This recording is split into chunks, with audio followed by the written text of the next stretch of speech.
Bilang karagdagan, Mr. Witness, sa iyong binanggit na issue ng national security, kaugnay ng video ni Mayor Sebastian Duterte, ano pa ang dahilan, kung mayroon man, kung bakit isinama siya sa pagsusuri ng Special Task Force?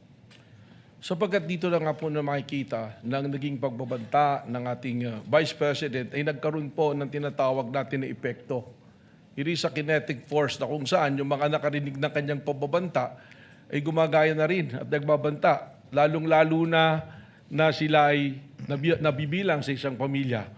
That is the very purpose of the task force, to monitor all those threats na lumalabas po ngayon at sa araw-araw nga, meron po tayong nakikitang threat sa social media, sa mga pahayag po during the mga rallies, ay tuloy-tuloy po na banta sa ating pong Pangulo na umaabot na po na banta sa ating national security.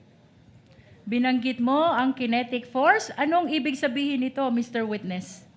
Na yung kanila pong aksyon ay nagkakaroon po ng epekto para kumilos sa mga nakakarinig, ang kanilang mga supporter, upang maghasik po ng ligalig at kaguluhan po sa ating pong bansa at hindi na nire-respeto ang ating pong konstitusyon at wala na rin pong pagtingin sa ating democratic process. Ano pa ang dahilan, kung meron man, bakit isinama sa pagsusuri ang video ni Mayor Sebastian Duterte kaugnay ng Rage Coalition Rally? Objection Yung presensya, as unanswered, Your Honor. Witness may answer. yung proseso po namin na yan, doon po namin nakita na sinasabi ko nga, yung mga participants dito, yung po mga kilala na mga tao na nagdudulot ng ligalig at pagtutol sa demokrasya po natin. At nandiron din po yung broadcast na yan, napakarami pong naabot na tao, nasa 600,000 plus po yung live broadcast niyan. Doon na po papasok yung tinatawag ko nga kanina na sinabi kong kinetic force na maaaring magkaroon po ng reaksyon ng mga taong nanonood na ito na hindi po maganda at makagugulo po sa pag-promote po natin ng law and order na primero po nagawain po dapat ng National Bureau of Investigation.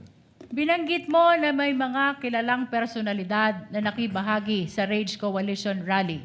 Sino-sino itong mga ito? Objection, Your Honor, irrelevant. Witness may answer. Makita po natin doon, may mga senador din po na nandoon.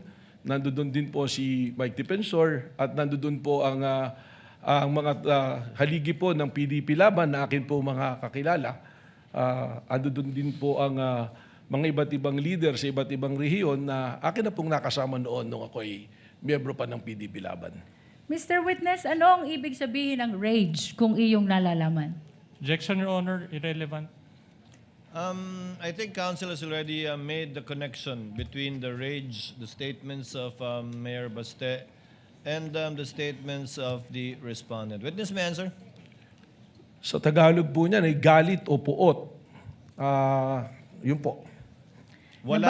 Wala pong acronym yon, Director Matibag? Hindi po kasi tumutugma doon sa acronym nila dahil yung acronym nila Reform Alliance for Good Governance.